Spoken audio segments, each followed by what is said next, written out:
live inside the den, man. We get ready to finish up. Did you find it? Yes. Okay. With Poetry in Motion, man. My friend. Good to, hey, man. Gentleman and a scholar. Gentleman and a scholar. Back live in the den. What you got, Big Happy? I just got one quick question, man. I'm not sure if they actually played together, but my friend Eton Thomas, did he play on any of the teams that you played on? Great guy. No, he was after me. Okay. Me and Eton stay in contact. That's one thing about all of us, you know. Syracuse alumni. Yeah, that's what Syracuse alum. That's why him and his wife. His wife played basketball too. We on the same group chat. Me, Eton, Sherman Douglas, Billy Owens, John Wallace, Derek Coleman, Stevie Thompson, Herman Reed, Raphael Addison, Wendell Alexis. We're all on a group chat. So speaking of the group chat, when Coach said he was retiring, you didn't know nothing about it, but you found out about it via the group chat. Fired. Via the group chat. Well, you say Coach got fired.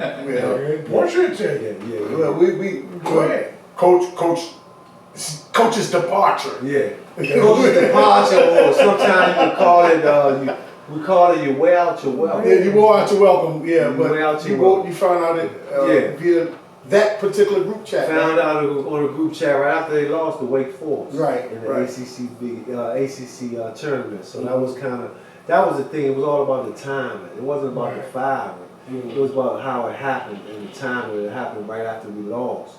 So, you know, I heard on the group chat with the guys, Derek Coleman, Billy Owens, Sherman Douglas, Roosevelt Bowie, and all of us. So we all stayed in the group chat. And I found out through that, and you know, it was shocking, but at the same time, you know, I'm all about, you know, sometimes it's good to hear from a new voice, man. Yeah. Sometimes change is good. Coach had a hell of a run. You know, we talking about 47, 48 years. That's just being coaching at the same university. Yeah. And people don't understand this.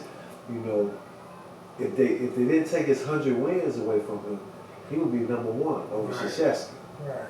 They took away 100 wins from him. NCAA took away 100 wins. Wow. That's 5 years. You didn't know that, did you? Over probation and what happened with Fat Mello. That's crazy. Yeah, so they took away. NCAA is kind of wicked. Now they can't do nothing with this LIL deals and all that. So we talking about Coach Bear be the all-time leading coach, winner. Wins. With wins, with them 100 wins if they didn't take them. You know, so Krzyzewski wouldn't have that record. That's something nice to know. Absolutely. The guy that got hurt that let you come into the league. I'm not into the league as a freshman and start your career up Syracuse. Who is now the head coach? Adrian Audrey. Absolutely. Now he's coming in, stepping in, a fellow Orangeman. Yeah. Absolutely. As head coach, you know, since Bayonne is out of there. Yeah. I'm happy for Double A, man. You know, we talking about a teammate for 3 years. That was my teammate at Syracuse for 3 years. We were backcourt partners. Not only backcourt partners, roommates. So when we traveled, we were roommates on the road. Yes. I wasn't a roommate. I was the only guy in Syracuse in the room with football guys. Marvin Graves. Yeah, your man. BC Okay, yes, sir. So I was the only guy on the team that roomed with the football dudes, football players. So, but on the road, on our traveling team, on the road basketball-wise, Adrian Audrey was my roommate, man. So we chopped it up. And great floor general, great leader. You know, he had some great players. New York. New York, you want to talk. You know, he had Brian Reese. You know, he had great players in New York all the time. Malik City. You know, they had great New York players in high school. Rest in peace, man. Yeah, Malik was a bad man. Number 21. Number 21. So I know all my 21s, may he rest in peace. But Double A, you know, I just feel like it's a good time for him. We'll get to see him do his coaching style. He's been on staff for about 15 years. You think the portal gonna hurt him, or when you do the portal, that means you don't get a chance to go out and bring in your own guy. You got to dip in to that, you know. Yeah. Well, it go both ways, man. The portal can hurt you or help you. Okay. It all depends on how you recruit to fit your style of play. You know, we talking about with this portal, you got veteran players now. These ain't 17-year-old high schoolers. We talking about 23-year-old, 24-year-old guys who know the game now. So it's a different type of vibe. So he's using the portal. And he ended up picking one of the top players in the portal that we got coming this year, who's a Syracuse native. His name was J.J. Starling, 6'6" point guard, who was at Notre Dame. But he left Notre Dame because Mike Gray left. Right. So then he went back home. He'll be at Syracuse with Judah, him and Judah. But they got a nice team still, even with Chris Bell's son. Absolutely. Young Bell, he's a great shooter, man. They got a great talent, and that was what has been very curious about what they're gonna do. And it's funny you say that Bell is coming back. Yeah. He announced yesterday Yeah. that he's coming back to Syracuse. Another DMV native, Benny Williams, he's coming back. 6'8", phenomenal player. So we'll get to see a lot more of him this year. And I just hope Adrian, follows suit and coaches his way.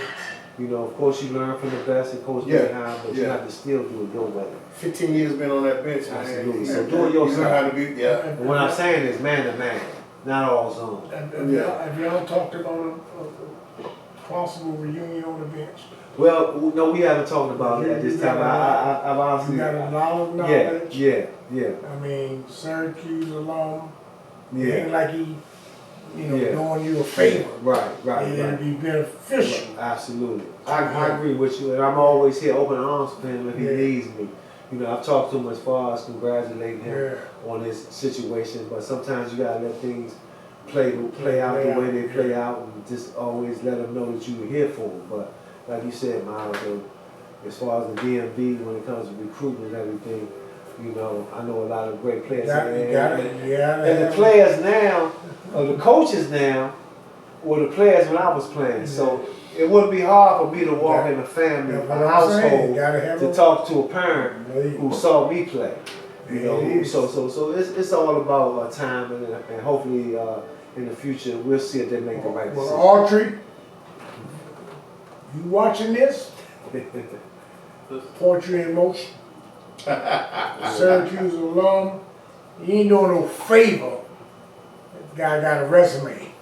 He knows. Resume. He got that spot and never gave it back. Resume. He know about that. And he played in the Goodman League, Autry. So let's dive into your coach career. How did Moten like all this come about? Well, it was funny how you say that, because 2006 is when I actually retired. So, like I said, graduated, finished in 95, 11 years professionally. Felt like it was a great year, and I got a good opportunity at the time to be asked to coach, the head coach. And I felt like I was a good evaluator of talent. Not just being a basketball player, I feel like I'm a good evaluator of talent, knowing who really wanted, different styles of play, and I use backtracking. I coached Baby Shaq, I coached White Chocolate. These are all guys that I coached on the team, and I'm big on, as a head coach, and coaches don't do enough of this. When I was a head coach, one of the things that was important to me when I brought everybody into a team meeting, my players, was to tell everybody their role in front of everybody. See, that's big. That's what coaches don't do. Like, you my scorer. When I have my meeting, I'm gonna let everybody know you my scorer. So it won't be no situation on why he's shooting all the ball. Why he might be the best defender and all that. So coaches need to take heed, and I'm big on that. And that goes for everybody. If you truly thinking about being a coach, when it comes to telling your players what to do, you have to have everybody in that same arena and tell everybody where everybody can hear everybody's role. So did you have you on the team when you was coaching, like Boeheim put you aside after the huddle and said, "Just get a bucket on how you do it"? Well, he did that. Well, yeah, that was when I was a player. Now, as a coach, Did you have that player? Oh, absolutely. Yeah, you gotta have the scores. I'm a scorers, your top defenders. You got your rebound. See, as a coach, man, you gotta have people that when you give them that positive motivation, they're gonna run through a brick wall for you. Like when you truly say what you mean and honest about it, they'll run through a brick wall for you if they truly care about you. So your style, coaching, teams are the coach of their style, the style of the coach. If you're a hyper coach, you're gonna have a hyper team, energetic team. If you're a chill coach, suave, you're gonna have a laid back team. That's just the nature of the game, man. So I was a little bit in the middle. You know, I'm laid back, but I'm fiery too. And I'm big on, this is very big. The same way you fuck up, when I yell at you, I'm gonna yell at you even more when you do it well. Right. So I'm not on one side with me. I'm gonna scream that same way when you do it well to give you that motivation, because not only are you gonna wanna do it for me, you're gonna wanna do it for your teammate.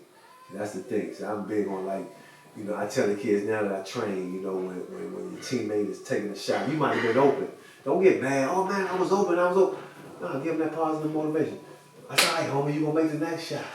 You know, give him that part, because he gonna want to make the next shot not only for you, for himself, but for you. Right. You know, and vice versa. When you get the ball, he gonna give you the confidence. So it's a mental game too, man. I'm big on that. You know, 80% of this game is mental. The other 20% is the physical part.